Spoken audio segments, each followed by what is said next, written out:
Ni mambo kupigishana shoti. Tunapigishana shoti Simba wenyewe kwa wenyewe. Shoti unamaanisha nini mchungaji unaposema? Kuna tatizo kubwa ndani ya uongozi wa Simba. Na hii ndio inasababisha sisi tusifanye vibaya. Na hii ni wenyewe kwa wenyewe. Switch tunayo si wenyewe ya kushindi, switch ya kuweka hofu tunayo si wenyewe. Ni switch ambayo tunapigana shoti. Ukiona mtu kama mwenyekiti wa bodi kama Christian Magoli anatoka anakuambia tukifunga kuna watu wanacheka. Ina maana bado hawajaondoka, watu bado wapo. Kwa hiyo ngoma bado inaendelea. Haiwezekani watu leo wanapata nafasi karibu 3 washindwa kuscore. Kwa hiyo inaonekana kama watu wanapangwa wasifunge ili tuendelee kuumia ndani ya Simba. Ili kionekana Simba inafanya vibaya, wao waje warudi Simba au waendelee kubaki ndani ya Simba Sports Club. Kwa hiyo kuna mipango ambayo inapangwa, ambayo mwenyekiti mwenyewe wa bodi alishasema hadharani kwamba kuna watu wana afya ya akili, kuna watu ambao wanasababisha Simba isiende mbele. Na kwa kuangalia kwa mechi ya leo tunaona kuna wachezaji ambao wanapewa maagizo. Haiwezekani mara 3 unapata nafasi 6 unashindwa kuscore. Makusudi kabisa. Mtu anafanya makusudi. Kama nani ambao anapewa? Mmeona nyinyi wenyewe. Mechi ya kwanza wanafanya makusudi. Mechi ya pili wanafanya makusudi. Ukiona kiongozi mkubwa wa bodi ya ligi kama Christian Magoli anazungumza mambo kama yale kwamba kuna watu wanafurahia Simba ikifungwa wanacheka na wanaona raha. Ndio hao unayoona leo kwa sababu hao watu hawajaondoka bado wako ndani ya Simba. Kwa hiyo mchungaji, unataka kumaanisha Simba mle ndani imegawanyika vipande. Kwa ujumla Simba tunazo mbili. Kuna moja inatakiwa ya maendeleo, nyingine haitaki maendeleo. Na kama leo ulivyoona uchaguzi uliofanyika leo. Wenye timu yao wanataka wao wajadili timu yao, viongozi wataki wajadili timu yao. Kwa hiyo Simba ziko kama mbili. Sasa hiyo Simba mbili ndio zinaleta shida. Hawa wanataka ushindi, hawa wanataka kuikwamisha Simba. Hiyo ndio shida inayokuja ndani ya Simba Sports Club. Mchungaji, kipi kifanyike hapo ili kutatua hilo tatizo ambalo liko na kwa sasa ikiwa mna uhitaji wa kuweza kuqualify kwenda stage nyingine? Sasa hivi ndio robo hatuwezi kwenda. Mtu akwambia tuenda robo ni mwongo. Unaendeje? Hesabu zinakataa. Yaani mchungaji umekuwa sio mnafiki sasa. Nasema hivi, robo unaendeje? Hauna hata calculator. Nasema hivi, hesabu sisi tumekuzifanya sisi na Raja Casablanca. Tukapigwa goli 3. And then tukaenda kucheza na Oroya. Sinova? Tukarudi Dar es Salaam. Baada hapo tukamfunga Oroya hapa karibu goli 7, tukaenda kucheza na Vipers, tukafunga nje ndani. Hesabu zilikuwa zinafaa. Sasa hesabu ilibidi kwa huyu wa Mali. Hesabu ilikuwa za leo.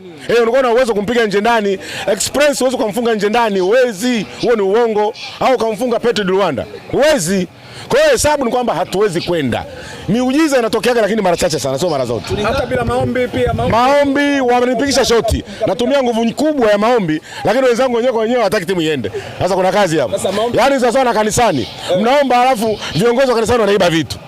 Sasa kuna kazi hapo. Yaani maana yake mnapigana shoti sisi kwa sisi. Yanga hawahusiki, hakuna mtu anayetoka nje anayehusika, ila sisi kwa ajili ya uroho wa madaraka ndio unatufikisha hapa tulipo. Mchungaji, wewe uko eneo gani sasa? Maana umetaja uongozi, yani hauzungumzii kuhusiana na mechi. Yani wewe unazungumzia kuhusiana uko katika sehemu gani? Kwanza kwa nianzishe hivi. Wewe ukishaona si tulifungwa na Raja Casablanca goli 3 ndio ilikuwa siku ya uchaguzi. Ndio siku ambayo Mangungu alikuwa anaingia madarakani. Na leo tumefungwa siku ya uchaguzi. Leo uchaguzi? Siku leo ni mkutano mkubwa kama uchaguzi tu. Kwa hiyo ni yale. Ni watu wanapanga programs kuirudisha Simba nyuma. Kwa namna hiyo na niwaambie kitu kimoja. Nasema hivi, niwaambie kitu kimoja. Simba inahitaji marekebisho makubwa sana ili tutoke hapa tulipo. Ndio katiba ilikuwa inarekebishwa. Ndio unaona anazuia hataki jadiliwe. Katiba bado hujanielewa. Sababu zimetolewa 11 zijadiliwe. Mwanachama mmoja aseme ikitoa sababu moja wote mnakubaliana. Tumekubaliana. Watu wasema ndio inatikiwa. Umekubaliana. Kilichofanyika leo imefanyika uhuni. Na uhuni unaofanyika Simba haiwezi kusonga mbele. Ina maana kuna watu wanataka Simba iwe karibu ili waingie wengine kwa ajili ya uroho wa nini? Uroho wa madaraka. Umeona picha inavyokwenda? Sasa leo mkutano gani unamalizwa vile? Yaani umemalizwa kihuni na watu wameondoka. Wenye Simba yao wanalalamika, lakini viongozi wanaona poa. Sasa sikia. Kule Mali alikuwepo mwenyekiti wa bodi ya wakurugenzi. Magori ndio alikuwepo kule. Kwa hiyo hata Magori mwenyewe naye ndio yuko katika mkumbo huo au kwani kupigana shoti hata kwenye simu tu. Simu zinafika Mali. Kwani shoti sio kwenye simu tu. Wewe kushaona mpaka kama yule kisha Magoli anakuambia kuna watu Simba ikifungwa wanacheka. Ina maana bado wako ndani ya Simba, kwanza endelea kuteseka tu. Kwa namna hiyo, kwa kifupi muondoke na jambo la msingi sana. Simba inahitaji marekebisho makubwa ya kupata vijana ambao tutaendesha Simba kama kina Engineer. Zaidi hapo, ngoja nikwambie vitu vya msingi ondoka navyo. Zaidi hapo tutaendelea kuteseka. Tunahitaji marekebisho makubwa, kuwepo Simba moja ambayo itaongozwa na vijana. Zaidi ya hapo tutaendelea kuteseka. Maana kuna lazima, kwa sababu gani? Mifano ipo. Engineer kama Engineer ikaa na mwenzake makamu wake, Yanga inaenda. Sisi upande wa bodi mara waseme hivi, upande wa Simba Sports Club wanasema hivi, baadhi ya matokeo ya mivutano, hawa wataki kwenda. Kwa hiyo kuna mambo mengi yanayokwamisha Simba. Kwa hiyo wanahitaji mabadiliko makubwa ndani ya Simba, hasa vijana waje waiongoze Simba. Sasa Simba kuna vijana, hebu wataje vijana watano. Wako wengi hiyo. Vijana wako wengi, kana Msoloka anaitwa Msoloka sio. Msoloka. Wale vijana wanaweza kuiongoza Simba Sports Club na Simba ikaenda. Acha hivyo tu. Kuna vijana wengi. Hata Dr. Mo vile anaweza kuiongoza Simba. Kwani anaibeba? Huyu Dr. anaweza kaibeba vile. Hivi mchungaji, alikuwepo Saidi Tuli katika nyadhifa mbalimbali mpaka akawa kwenye bodi ya akawa unajua samani kidogo.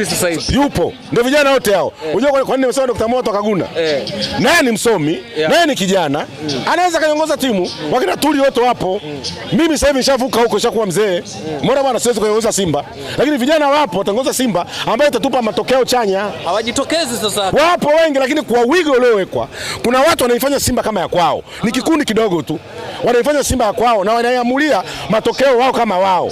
Hiyo tunakataa, mwaka huu hatutakubali. Lazima tutafute vijana waiendeshe Simba ili tupate matokeo. Lakini kwa nini sasa, kama unahisi Engineer amekuwa ni role model wa uongozi bora, kwa nini msiwachukue hata wazee au vijana wakajifunze kwa Engineer, angalau wajue jinsi gani ambavyo Engineer anafanya vizuri? Kwani Engineer wakati anaingia Yanga, viongozi wote zamani ilikuwa ukiwa mwenyekiti wa Yanga lazima uwe mzee.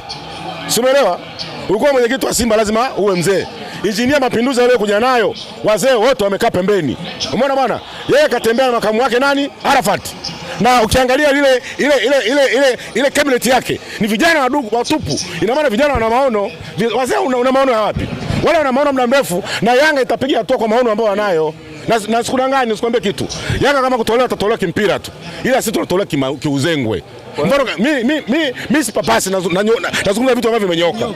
Mimi sipapasi nazungumza vitu ambavyo vimenyoka. Tunahitaji mabadiliko makubwa ndani ya Simba, wazee watupishe, Simba iongozwe na vijana. Kwa hiyo kuna kauli alizungumza Haji Manara kwamba kuna miaka 30 mbele Simba itateseka. Kwa mwenendo huu, wewe unaiona hiyo kauli ikienda kutimia? Bila mabadiliko ya vijana, Yanga walisema watatufunga mara 10. Sasa hivi washatufunga mara 6, bado mara 4. Umeelewa? Ina maana kwamba safari wakija watatufunga tena mara 10 itafika. Na watasema watachukua ubingwa back to back mara 10 mfululizo. Mpaka sasa hivi wamechukua mara ngapi? Mara 5. Mara 5 wachukua tena ubingwa. Maana yake nini? Hawa hawataki kuiachia Simba, wanaingangania. Simba sio kwenu peke yako. Simba na watu wote. Mchungaji, neno la mwisho, mimi nataka uniambie, mnalalamika sana ila mnashindwa kukiri kwamba pengine wachezaji wenu hawana uwezo. Quality ya wachezaji ya Simba ni ndogo. Hiyo hujaliona pengine? Nakwambia hivi, katika Simba ya miaka 5 iliyopita, hakuna Simba ya bora kama mwaka huu. Ina wachezaji wa kila namna, ina makipa wa kila namna. Mchungaji, Simba ya mwaka jana kuungaunga, ambayo nje ukimwangalia hakuna reserve. Simba imeenda finali kombe la shirikisho barani Afrika. Leo hii mtu unasoa, unamukwala, unasoa, unamukala, una mwalimu, viungo kana jana chaze yaua, mabeki wa kila namna wapo. Shida wanasubiri kwenda. Hawa wachezaji ambao wanakosa na ndio yeye anakuambia inawezekana simu. Sikukwamisha Simba tu. Sasa kama mimi nitampiga Christian magoli, anakuambia Simba ikifungwa watu wanacheka. Kwa hiyo mimi nimpinge yeye wakati uko kwenye uongozi. Sasa mchungaji, kwa kumaliza, hamna pointi ngapi mnazivuna kwenye kundi lenu? Nakwambia hivi, miujiza inatokea lakini mara chache. Sioni Simba ikienda makundi, ikienda robo. Kuna kauli alizungumza msemaji kwamba kuna timu inagawa utamu kwa kila timu kwenye kundi. Unaona hii kauli inaenda kujirudia hii. Sasa hivi nikwambie kitu kimoja. Mfano kama hii mechi ilikuwa saizi yetu. Kabisa. Kwa kwanza tumepata nafasi karibu 3. Tumeshinda kuscore. Dakika za ngapi tumepata nafasi karibu 2. Sasa nataka Mungu akupe nini tena? Imani maombi yamefanya kazi, ila watu wenyewe wamekataa kufanya kazi. Unaona kazi hiyo? Mungu awabariki sana, na Mungu aibariki Simba ibadilike tena, tupate vijana wakiendesha Simba Sports Club.